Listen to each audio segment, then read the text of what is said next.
Hello all, ఈరోజు నేను ఉగ్గు ఎలా తయారు చేసుకో చెప్తానమాట. సో నేను మా పెద్ద బాబుకి అదే యూజ్ చేశాను, మా చిన్న బాబుకు అదే యూజ్ చేస్తున్నాను. అంటే నానికి చిన్నకు అదే యూజ్ చేశాను కాబట్టి ఎలా యూజ్ చేశాను ఏంటి అనేది ఇప్పుడు ప్రాసెస్ చూపిస్తాను.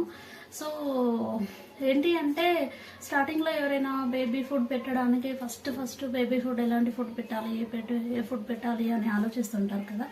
సో హోమ్ మేడ్ ఫుడ్ పెట్టారనుకోండి, చాలా బాగా గ్రోత్ ఉంటుంది పిల్లలకి. ప్లస్ అది హై ప్రోటీన్ ఉన్న ఫుడ్ కాబట్టి, మంచి ప్రోటీన్ ఉన్న ఫుడ్ కాబట్టి పిల్లల గ్రోత్ కూడా చాలా బాగుంటుంది.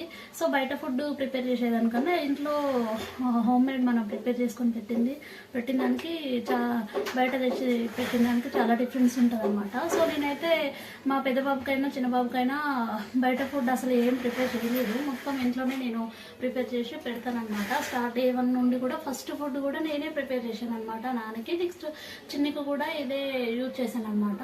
ఏంటో బేబీకి ఫుడ్ పెట్టచ్చు. ఎందుకు అంటే ఫస్ట్ బేబీకి పడితే పెడతాం, లేకుంటే పెట్టద్దు అన్న ఆలోచన ఉండదు అనమాట. ఫస్ట్ ఈ ఫుడ్ అయితే ఖచ్చితంగా పడుతుంది, ఈ ఫుడ్ ఖచ్చితంగా పడుతుంది. ఎందుకంటే మనము అన్ని పప్పులు కలిపి పెడతాం కదా, అన్ని పప్పులు కలిపి పెడతాం కాబట్టి అవి హెల్దీ ఫుడ్, అన్ని ప్రోటీన్స్ ఉంటాయి కాబట్టి అది చాలా మంచి ఫుడ్ కాబట్టి మనం పెట్టొచ్చు. పడుతుందా అనే అపోహలు ఉండదు అనమాట. ఎందుకంటే ఫస్ట్ బేబీకి ఫుడ్ పెట్టినప్పుడు మా బాబుకైతే, పెద్ద బాబుకైనా చిన్న బాబుకైనా ఫస్ట్ బేబీ ఫుడ్ ఉగ్గు పెట్టగానే 3 days కంటిన్యూగా మోషన్ పోయిండండి. ఈ విషయం అయితే ఎవరు చెప్పరు, మీకు నేను చెప్తున్నాను. ఫియర్ లేకుండా ఉగ్గు పెట్టవచ్చు అనమాట. ఎందుకంటే మా పెద్ద బాబు అట్లనే పోయిండు, మా చిన్న బాబు కూడా 3 days ఫస్ట్ అప్పటి వరకు వాళ్ళ digestion system only milk receive చేసుకుని ఉంటుంది కదా. సో ఉగ్గు పెట్టేసరికి డైరెక్ట్ మన ఈ ఫుడ్ పెట్టేసరికి కొత్త ఫుడ్ కాబట్టి పిల్లలకు అది 2 days or 3 days అలా మోషన్ అవుతుంది. కొంతమందికి అవుతుంది, కొంతమంది కాదు. మా పిల్లలకైతే ఇద్దరికి మోషన్ అయిందనమాట. 3 days పోయింది, అయినా సరే మోషన్ పోతున్నాడు కదా, పడతలేదు అనేసి స్టాప్ చేయొద్దు అనమాట. కంటిన్యూగా పెట్టేయచ్చు అనమాట ఫుడ్. నేనైతే కంటిన్యూగా పెట్టాను. సో మా పెద్ద బాబుకి అయితే 1.5 year వరకు కూడా ఇన్స్టెంట్ ఫుడ్ లాగా కూడా యూజ్ చేసిన అనమాట. అంటే 3 పూటలలో ఒక పూట ఉగ్గు, ఒక పూట రైస్ మిల్క్ అట్లా, ఇంకా ఇంకొక పూట carrot, next potato carrot pure చేసి కానీ, లేదంటే బనానా యాడ్ చేసి కానీ అలా పెట్టేదన్నమాట. మన ఇష్టం, అది 2 పూటలు కూడా పెట్టుకోవచ్చు, ఒక్కొక్క పూట పెట్టుకోవచ్చు, అది మన ఇష్టం అనమాట. ఆల్టర్నేట్ ఫుడ్ ఏదన్నా ఉంటే ఇది స్కిప్ చేసి నెక్స్ట్ ఏదన్నా పెట్టుకోవచ్చు అనమాట. సో నేను నాన్నకైతే 1.5 year వరకు కూడా పెట్టాను అనమాట. ఇప్పుడు చిన్నకు 1 year. ఇంకా నేను కంటిన్యూ చేస్తూనే ఉన్నాను అనమాట. హై ప్రోటీన్ ఉంటుంది, అన్ని ఫుడ్లు కలుస్తాయి, అన్ని పప్పులు కలుస్తాయి కాబట్టి నేనైతే ఇప్పటికీ యూజ్ చేస్తూనే ఉన్నాను అనమాట ఈ ఫుడ్. సో భయం లేకుండా, ఫియర్ లేకుండా మదర్స్ ఎవరైనా సరే ఫస్ట్ ఫుడ్ ఏ ఫుడ్ పెట్టాలి ఏంది అనే ఆలోచన లేకుండా ఈ ఫుడ్ అయితే పెట్టచ్చు, ఫియర్ లేకుండా. నేనైతే ప్రిఫర్ చేస్తాను ఫస్ట్ ఉగ్గు. సో ఇది ఎలా ప్రిపేర్ చేసుకోవాలనేది ఇప్పుడు నేను చూపిస్తాను. ఎంత క్వాంటిటీ తీసుకోవాలి ఏంటి అనేది చూడండి. అన్నీ ప్రిపేర్ చేసి పెట్టుకున్నాను అనమాట. ఫస్ట్ చూడండి, అన్ని పప్పులు కలిపి ప్రిపేర్ చేసి పెట్టుకున్నాను. సో ఫస్ట్ ఏం చేయాలి అంటే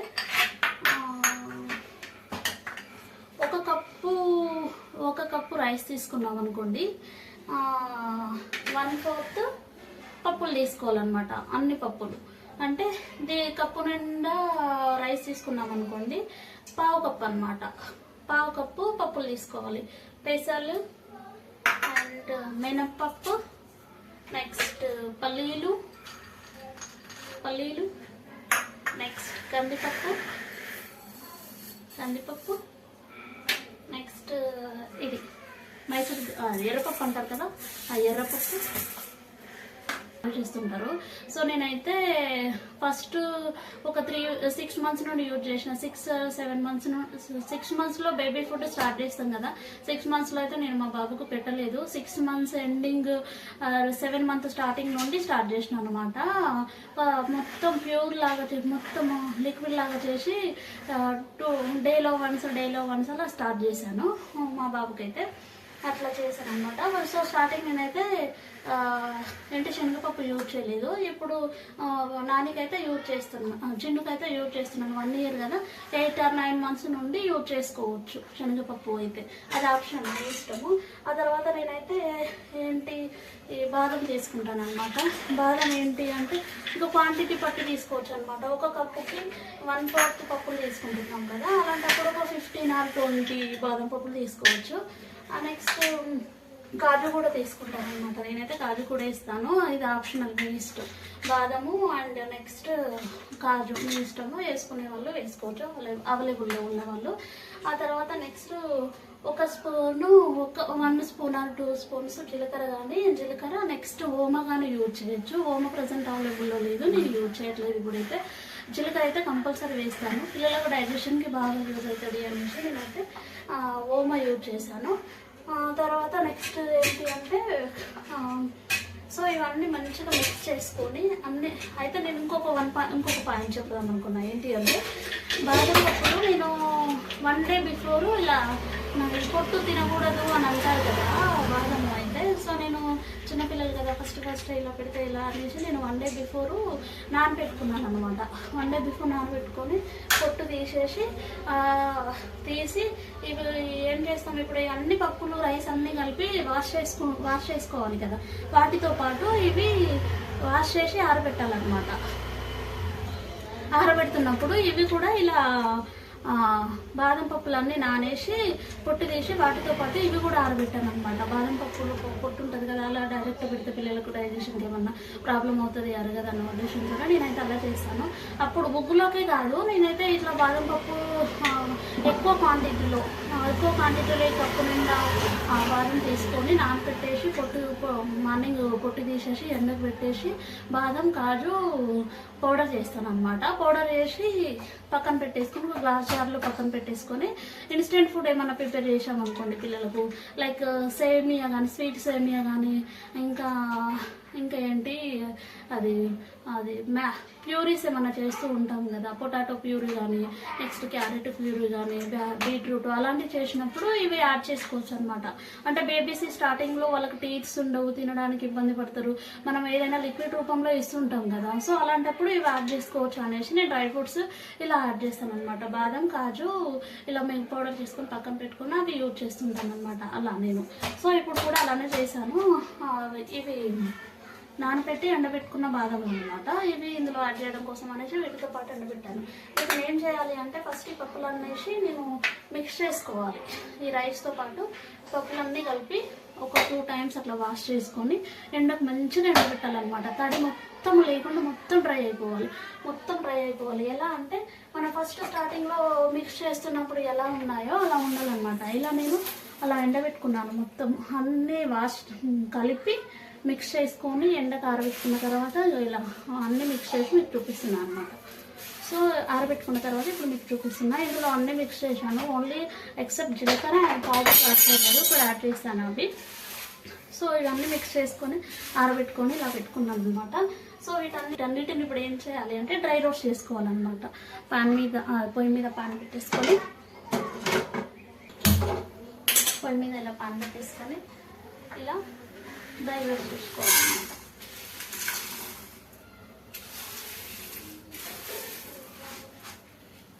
కళాయి కొంచెం చిన్నగా ఉంది కదా, సో నేను ఇందులో పల్లీలు యాడ్ చేయలేదు, ఇప్పుడు యాడ్ చేస్తాను. పల్లీలు ఇప్పుడు యాడ్ చేస్తున్నాను, ఇంతకుముందు పల్లీలు యాడ్ చేయలేదు. పల్లీలు అండ్ కాజు అండ్ బాదం కూడా యాడ్ చేయలేదు కదా, అందులో యాడ్ చేస్తాను. సో దీన్ని మంచిగా ఫ్లేమ్లోనే వేయించాలన్నమాట. ఇవి హై ఫ్లేమ్లో పడితే తొందరగా మాడిపోతాయి అన్నమాట. సో వీటిని ఇలా డ్రై రోస్ట్ చేసుకొని ఇవి వేగినవి మంచిగానే మనకు ఎట్లా తెలుస్తుంది అంటే స్మెల్ వస్తుంది అనమాట. మంచి స్మెల్ ఎలా తెలుస్తుంది ఇవి వేగినాయి అని ఎలా తెలుస్తుంది అంటే మంచి స్మెల్ వస్తాయి అన్నమాట. అంటే సూపర్ స్మెల్ అయితే చాలా బాగా వస్తుంది అనమాట, మంచి స్మెల్ వస్తూ ఉంటుంది. అప్పుడు వేగినట్టు అనమాట. సో ఇలా అడుగు అంటకుండా మాడిపోకుండా ఇలా మిక్స్ చేస్తూ కలుపుతూ ఉండాలన్నమాట. లో ఫ్లేమ్లో పెట్టుకొని ఇలా డ్రై రోస్ట్ చేసుకున్న తర్వాత కొంతమంది ఎక్కువ క్వాంటిటీలో తీసుకోవచ్చు, తక్కువ క్వాంటిటీలో కూడా తీసుకోవచ్చు. తక్కువ అంటే ఒక వీక్లీ వన్స్ అట్లా చేసుకుంటాం అనుకున్న వాళ్ళు కొంచెం తక్కువ క్వాంటిటీ తీసుకోవచ్చు. 15 days 20 days కల్లా రావాలి, మళ్ళీ మేము చేయలేము అనుకునే వాళ్ళు అయితే కొంచెం ఎక్కువ క్వాంటిటీ తీసుకొని చేసుకోవచ్చు అనమాట. మనకు రైస్ ఈ సోనా మైసూర్ రైస్ కన్నా ఇంకా రేషన్ బియ్యం ఉంటాయి కదా, లడ్డు బియ్యము, అవైతే హై ప్రోటీన్ ఉంటుంది అనమాట. టేస్ట్ కూడా బాగుంటుంది, చాలా బాగుంటుంది. నేనైతే ఇవే సోనా మైసూర్ పెడుతున్నాను మా బాబుకి, 2 పిల్లలకి అదే పెట్టాను. రేషన్ బియ్యం పెడితేనైతే మస్తు ఉంటుంది అనమాట. నేను 1 or 2 times అలా ట్రై పెట్టినాను ఆ పెద్ద బాబుకి, నానికి అయితే చాలా టేస్ట్ కూడా చాలా బాగుంటుంది. పెట్టడానికి హెల్తీ, అవి హై ప్రోటీన్, మంచిది కూడా. అవి రేషన్ బియ్యం పెట్టచ్చు, అవైలబుల్లో ఉన్న వాళ్ళైతే పెట్టచ్చు, అవి పెట్టండి. సో ఇలా ఇవైతే ఎగిపోయినాయి ఆల్మోస్ట్, ఇంకా కొంచెం ఉన్నాయి కదా, అవి కూడా ఇలా డ్రై రోస్ట్ చేసుకున్నాము. ఇవి వేరే బౌల్లో తీసుకోవాలి.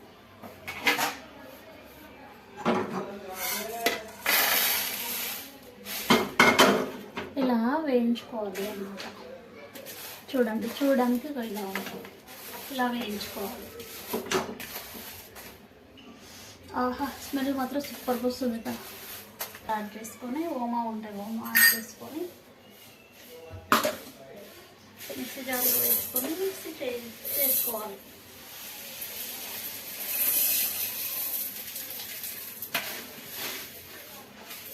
నేను ఇక్కడ అన్నీ ఒకేసారి వేసాను.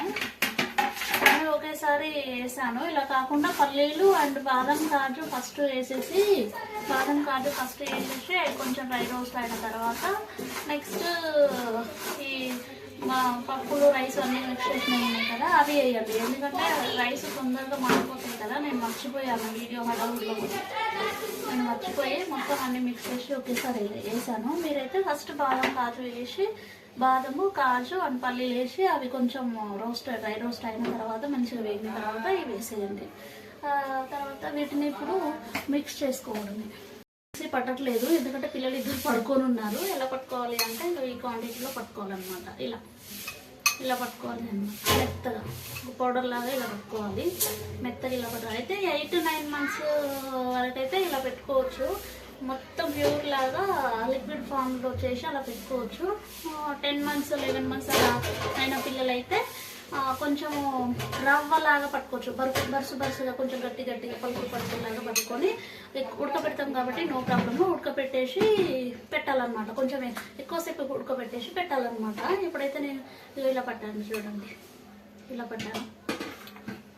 సో ఈ పక్కన పెట్టేసుకొని సో ఉగ్గు ఎలా చేయాలో చూపిస్తాను చూడండి. బౌల్ పెట్టుకుంటున్నాను నేనైతే. అయితే వాటర్ ఎన్ని తీసుకోవాలి అంటే ఇంత గ్లాస్తోని నేనైతే 2 glasses వాటర్ తీసుకుంటాను. 2 glasses వాటర్ తీసుకొని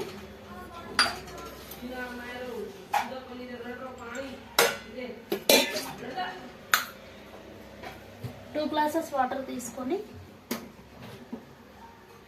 2 spoons ఆఫ్ పౌడర్ తీసుకుంటాను అన్నమాట.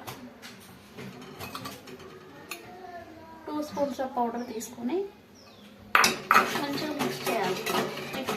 అడుగంటకుండా మనము ఒకసారి పౌడర్ ఇలా వేసి కలపకుండా అదే ఉడుకుతుంది కదా అనేసి ఉంటే మొత్తం అడుగంటి పోతుందండి. సో ఇలా మిక్స్ చేసుకోవాలి. తర్వాత నేను కొంచెము బెల్లం కూడా యాడ్ చేస్తాను, ఎందుకంటే కొంచెం టేస్టీగా ఉంటుంది. ప్లస్ కొంచెము ఐరన్ కదా. నేను స్టార్టింగ్లో యూజ్ చేయలేదు, కొంతమంది సాల్ట్ వేస్తారు. స్టార్టింగ్లో సాల్ట్ బేబీకి అంత మంచిది కాదనేసి నేనైతే సాల్ట్ యూజ్ చేయలేదు. బెల్లం యూజ్ చేశాను అనమాట. ఎంత క్వాంటిటీ అంటే ఇంత క్వాంటిటీ.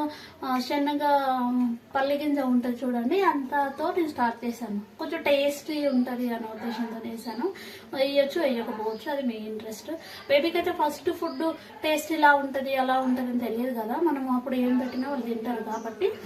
సో నేనైతే ఐరన్ కదా మంచిగా ఉంటుంది అనే ఉద్దేశంతో నేనైతే కొంచెం ఇలా బెల్లం యాడ్ చేశాను అనమాట. ఇలా బెల్లం పౌడర్ చేసుకొని పక్కన పెట్టేసుకొని ఫస్ట్ వేసినప్పుడల్లా కొంచెం ఇలా యాడ్ చేసేదాన్ని. సో దీన్ని ఇది ఉడుకుతుంది. సో ఇది ఇలా ఉడికిన తర్వాత దీనికి కొంచెము నెయ్యి యాడ్ చేస్తాను అనమాట. నెయ్యి యాడ్ చేసుకొని బౌల్లో వేసి సర్వ్ చేసి పెట్టేసేదాన్ని అనమాట అలా. సో ఫైనల్గా ఉడికిన తర్వాత ఒకసారి చూపిస్తాను చూడండి. ఇగో ఇలా ఉడుకుతుంది.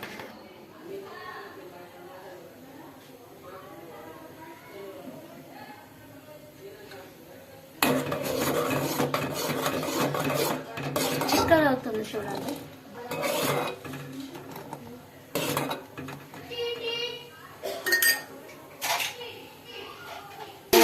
ఉడికిపోయింది అనమాట. ఇప్పుడు దీన్ని చేసుకొని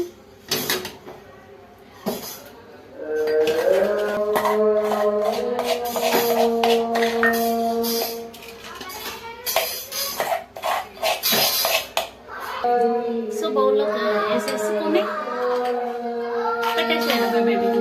ఇది చాలా వేడిగా ఉంది, ఎట్లా చేసాం కదా. సో ఇందులో కొంచెం నెయ్యి యాడ్ చేసుకోవచ్చు. నేను నెయ్యి యాడ్ చేస్తాను. చూడండి కొంచెం గట్టిగానే చేశాను అనమాట. బాబు పెద్ద బాబు కాబట్టి, అంటే 1 year బాబు కాబట్టి కొంచెం పెద్దగా గట్టిగానే చేశాను. 1 year బాబు కాబట్టి కొంచెం గట్టిగానే చేశాను. స్టార్టింగ్లో అయితే లిక్విడ్ లాగా ఇలా చేస్తే ఇట్లా జారీలాగా స్మూత్ కన్సిస్టెంట్లీ జ్యూస్ లాగా వచ్చేలాగా, లిక్విడ్ లాగా వచ్చేలాగా చూసుకోండి. అలా చేయండి, చేసేసుకొని పెట్టేసుకోవడమే ఇంకా. Okay, bye bye.